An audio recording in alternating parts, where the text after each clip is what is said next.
Whenever you take a look at the Beatles album covers, one of them stands out from the rest because it doesn't have any of the four Beatles present on it.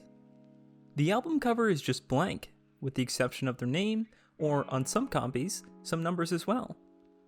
This album is self-titled, but is more commonly referred to as the White Album.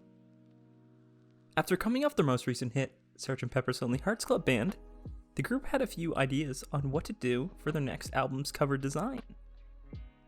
Sgt. Pepper's was so colorful, and it was filled to the brim with various people. It was very eye-catching. This is why the original idea was to have another album cover just like that.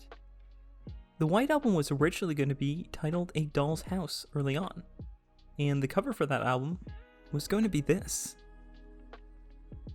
This striking piece of art was created by Paul Whitehead, and it's going to make someone notice it. It's really avant-garde, and it was made to resemble the concept art for Sgt. Pepper's. There is also this photo that has been circling around as the original cover for A Doll's House.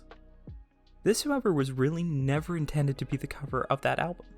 It did end up getting used, however, for a compilation album titled The Beatles Ballads. Comparing this one to the other photo, this one definitely pales in comparison, at least to me. A Doll's House was going to be ambitious, and they needed a cover to show it. The original cover design kind of fit with the idea they were working with, but one thing that didn't help was that they had to change the name of the album. During the production of A Doll's House, a progressive rock group named Family released their debut album, Music in a Doll's House, in 1968. The release of this album made the Beatles reconsider the title for their next album, and eventually landed on just having it be self-titled. With a new title, the cover of the album eventually became fully white, and this might have been the best decision they could have made.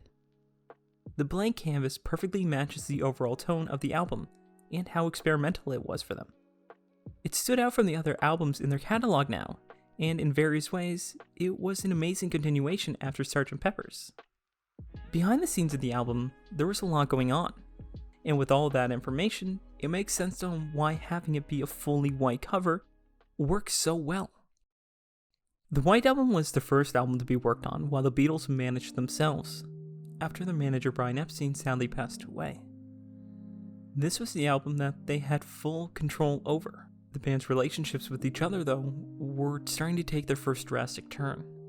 Instead of working like a tightly knit group, they were working more independently from each other, and they were all composing their own songs. During the sessions for this album, Ringo even took a step away from the band for a few weeks because of all the tension and sheer boredom that he faced. Their producer George Martin even took a holiday break for a while due to the frustration he had. The White Album didn't really have a big set direction for the group like their previous albums. Each member was working towards creating music, but it wasn't necessarily for the Beatles. When this album finally was released, it wasn't too well received. The album was seen by critics to be one of their worst pieces. It might have been a little bit too out there, especially with the inclusion of Revolution 9. To some, the album was boring, and to others, it was pretentious. The White Album is their longest album by far. It uses a wide variety of instruments and had many different tones throughout the album. And it also had the monumental task of following up Sgt. Pepper's, which at the time was seen as their greatest work of all time. And with all that hype for their next piece of work, it led to some critics and fans being disappointed. Considering all of the struggles that each member had at the time, it's amazing that they were all able to keep up their work and produce some amazing tracks. All four of them really got to flex their creative muscles.